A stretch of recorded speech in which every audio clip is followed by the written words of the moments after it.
the national office of Lamda Delta, which is really conveniently located only 70 miles south of here in Macon, Georgia. I want you to know how very, very special you are. You've accomplished something that 80% of college students don't accomplish, and that is that successful transition between high school and your first year of college. But I want you to know that you didn't get here by yourselves. I've met several of the parents here today, and sisters and brothers that have come to support you. You've been surrounded by them all your lives, and they have cheered you on. And I want you to take time to thank them for that. In fact, let's just applaud them. Thank you.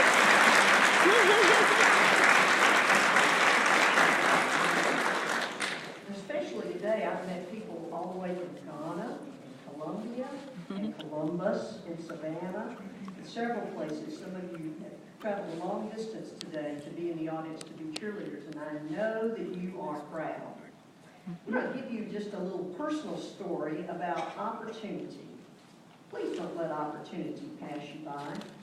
When I was younger than I am today, back in 1976, a fellow named Jimmy Carter ran for president of the United States. Well, I worked at Georgia Southwestern College in Americus, which is just 10 miles down the road from Plains, Georgia, and every Friday night I would go over to the depot and greet all of these people that came from all over the country to see Jimmy Carter and his Secret Service play the news media in softball. And it was quite an experience. I got to know Miss Lillian, and I actually ate dinner one time at Rosalind's mother's house, and that was quite an experience. To think that I was being served sweet tea by the president's, the wife of the president's mother. But when Jimmy Carter was elected, I was invited to go to the inauguration. And I was young, busy, but until that time, all presidents served 2 terms. And I said, I'll just go the next time. Those of you who know your history probably just giggled because Jimmy Carter was a 1-term president.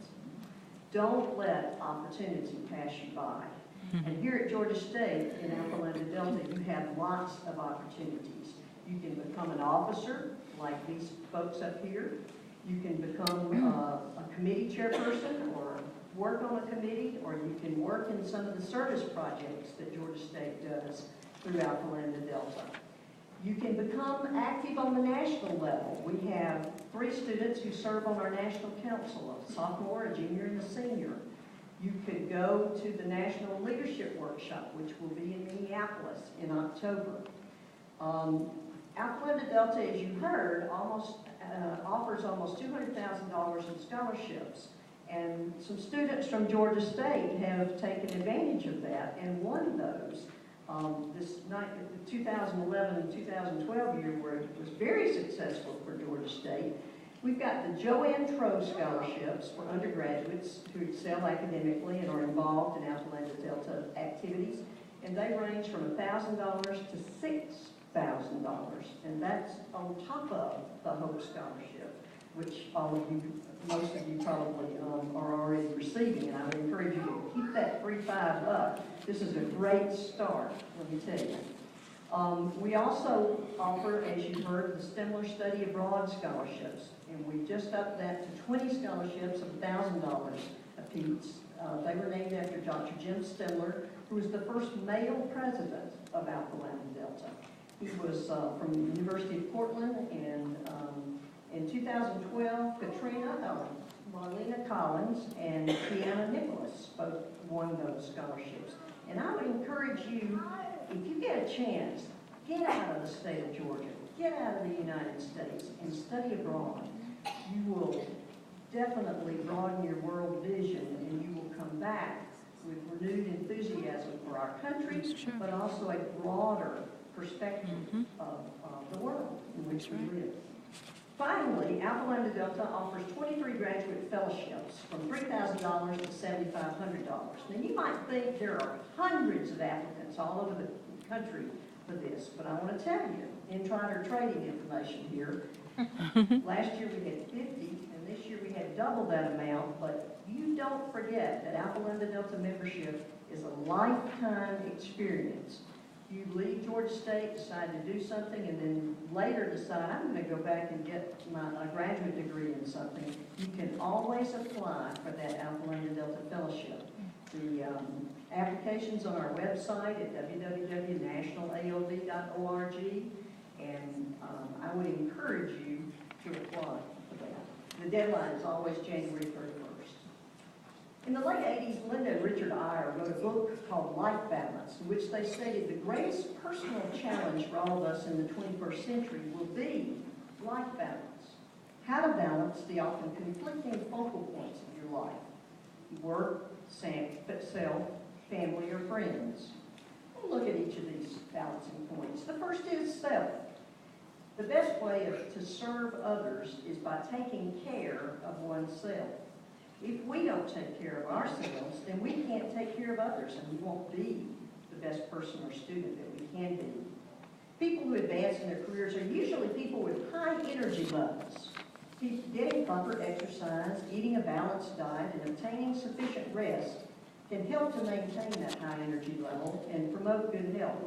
Your advisor has a new baby that's 10 months old, 10 and a half years after her first child.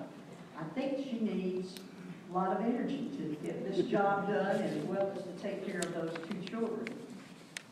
I would encourage you to stay on top of that, develop some good habits.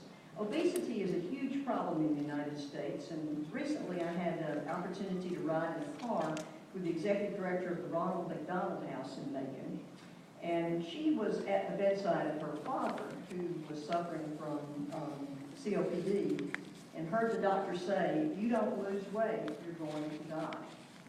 Well, she took that to heart, because at the time she weighed over 250 pounds. Today, she runs marathons, and she has dropped 100 pounds. Congratulations to her, and I would encourage all of you to think about the wonderful time of life that college is, and spend some time getting to know yourself. Think about who you are and who you want to be. Think about what's right and what's wrong. Develop integrity. Learn how to stand up for what you believe, and practice living with enthusiasm and passion. Taking time for yourself also means allowing time for spiritual renewal or reflection. The spiritual dimension is your core, your center, your commitment to your value system. It's a very private area of life, but a supremely important one. Spiritual renewal takes an investment of time, but if you'll take the time, like an umbrella, it spreads over the rest of your life, and you'll be centered and focused. We must learn to take care of ourselves, spiritually, mentally, and physically. The second balancing point is work, or school for most of you. My main point here is not to work harder, but to work smarter. Make sure that the time you're spending on school or work-related activities is spent on what's important. It's not enough just to have a to-do list. You must decide what on your list is actually worth doing. Life is a contact sport. Action is the only way that you will know that you lived. If people don't laugh at your dreams must not be big enough. The third point is family or friends. When all is said and done, it is the people in our lives that we care about and are closest to us that really matter. Remember those who touched your lives and let them know you care, especially your parents. They've stuck with you, stayed up late at night for you, worked 2 or 3 jobs to support you. They need to hear a little bit of appreciation from you. They need to have a thank you note, a hug, a special gift, something to let them know that they have been special and you've noticed. Mother's Day is coming up, so there's a hint there. Joyce Heatherly wrote a book called Balcony People. Balcony people are the cheerleaders in your life. They're the people in your life who affirm you.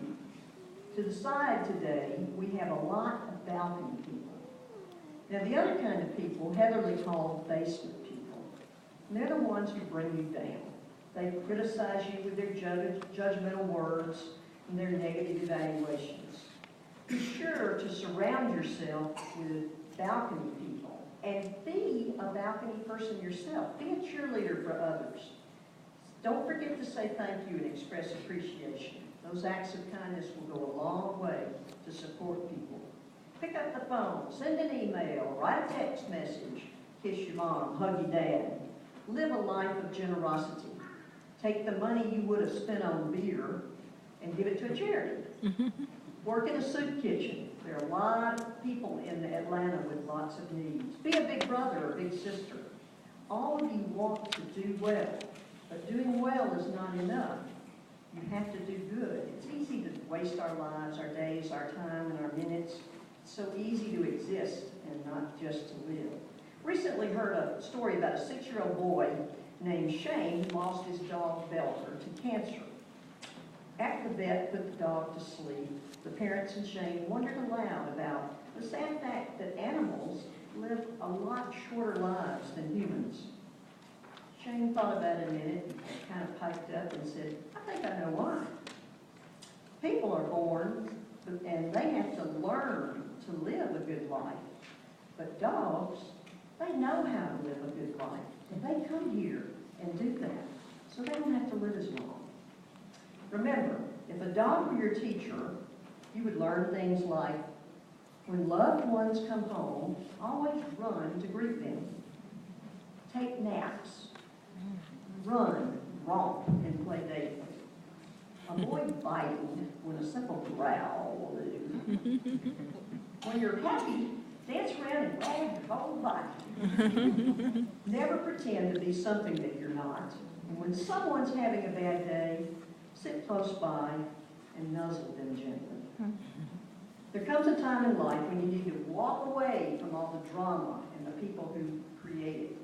Life is not a race, but a journey to be savored each step of the way. Yesterday is history, tomorrow is mystery, but today is the present. It's a gift.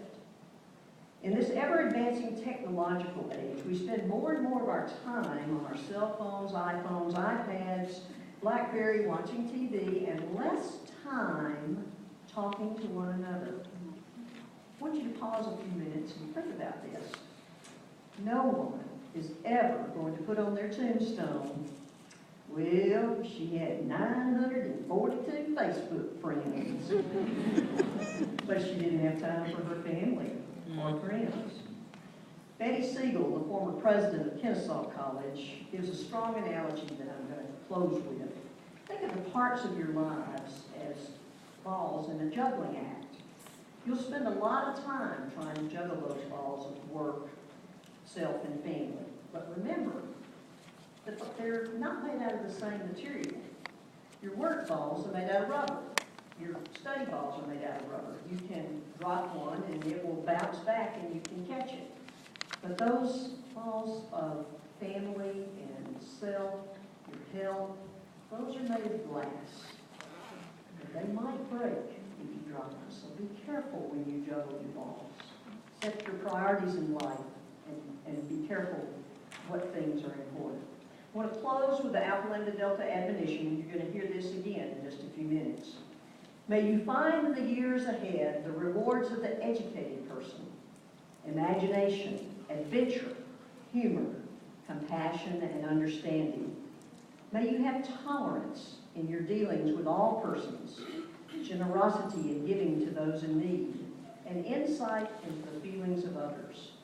In relating your education to the world in which you live, you can make a meaningful contribution to society.